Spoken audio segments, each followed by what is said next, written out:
Good day, kids! Welcome to our new normal classroom.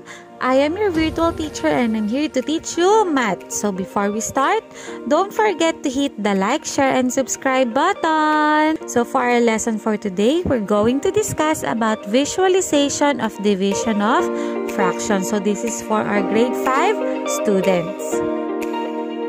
Fractions are well understood if it's represented by a circle or rectangular shape.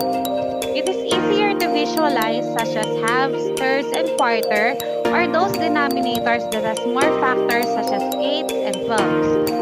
Using fraction strip, it will help you visualize fractions. Going through with this lesson, you are expected to visualize division of fractions. So how do we visualize division of fractions? Halimbawa, 1/5 divided by 4. So, anong makikita nyo? Meron ako ditong isang buo. So, para may representa natin si 1/5 divided by 4, kailangan hatiin natin yung isang buo sa 5. Dahil 5 ang ating denominator. So, hatiin natin.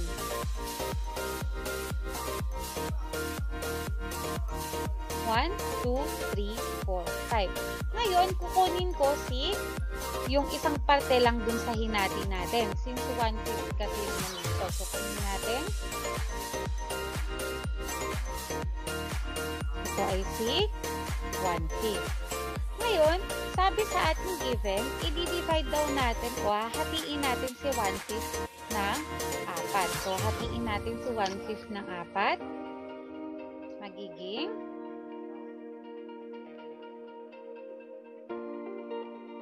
1, 2, 3, saka 4.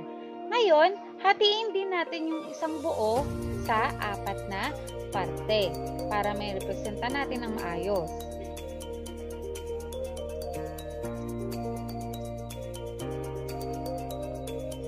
So, 1, 2, 3, saka 4. Ngayon naman, kunin natin ang denominator. Paano natin makukuha ang denominator? So, since hinati din natin yung isang buo into 4 parts, bibilangin natin kung ilan kaya ang hati-hati ng isang buo. So, 1, 2, 3, 4, 5, 6, 7, 8, 9, 10, 11, 12, 13, 14, 15, 16, 17, 18, 19, saka 20. So, ibig sabihin, meron tayong denominator na 20.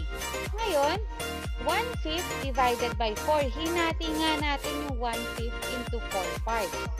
Kapag dinivide natin yan, ang hinahanap natin na parte ay isang parte lang daw ng 1/4 ng 4 parts.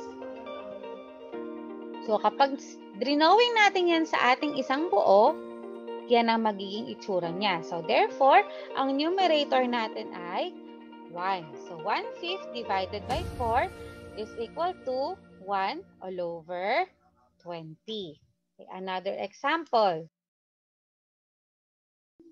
1/2 divided by 3. So, meron ulit ako ditong isang buo. Hahatiin natin ito into 2 parts.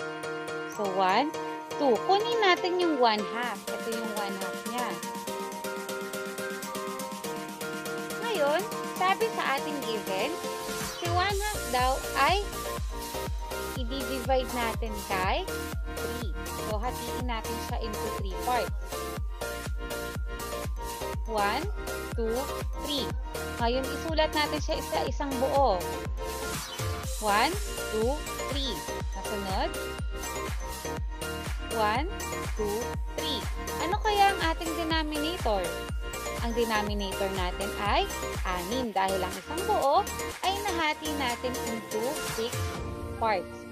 Sabi sa ating given, hahatiin daw natin yung kalahati into 3 parts. Ano kaya ang nire-representa nun? So, ang hinahanap natin na part ay ito lang.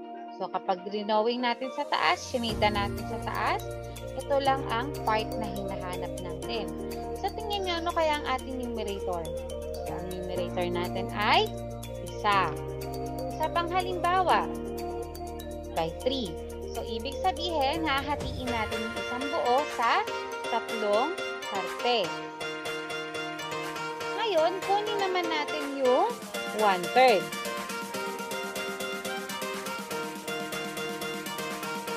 So, ito yung 1/3. Kinuha natin dun sa isang buo. Ngayon, sabi sa ating given, 1/3 divided by 3. Ibig sabihin, nahahatiin natin si 1/3 sa tatlong part. 1, 2, 3. Ngayon, gawin natin siya dun sa full part. 1, 2, 3, 4, 5, 6, 7, 8, 9. So, ang denominator natin ay 9. Ngayon, sabi dito, ano kayang parte ang hinahanap ni 1/3 divided by 3? So, ang parteng hinahanap niya ay isa. So, kapag drawing natin siya dun sa taas, ganyan na magiging itsura niya. So, ano kaya ang ating numerator? Ang numerator natin ay isa. So, si 1/3, kapag dinivide natin siya kay 3, ang sagot ay 1/9. Fractions are a way to represent parts of a whole. It is written in A over B. The denominator B is the number of equal parts the whole has been divided into. And the numerator A indicates how many parts are included. Example, 3 divided by 7. 3 is our numerator and 7 is our denominator. Another one, we have 2 divided by 4. 2 is our numerator and 4 is our denominator. So, nasa term na ba si 2? Wala pa. Okay, we will divide them in there.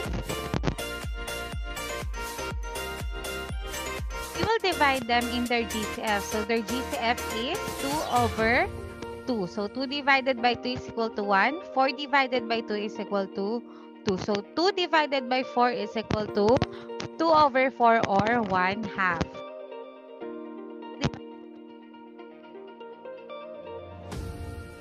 Fraction, we will 6 all over 21. So, nasa lowest term na ba si 6 over 21? Okay, wala pa. So, para gawin natin siyang lowest term, we will divide them into their GCF, which is 3. So, 6 divided by 3 is equal to 2. Divided by 3 is equal to 7. So, 6 divided by 21 is equal to 6 over 21 or 2 over 7. So, thank you for listening. I am your virtual teacher. Don't forget to like, share, and subscribe. Goodbye!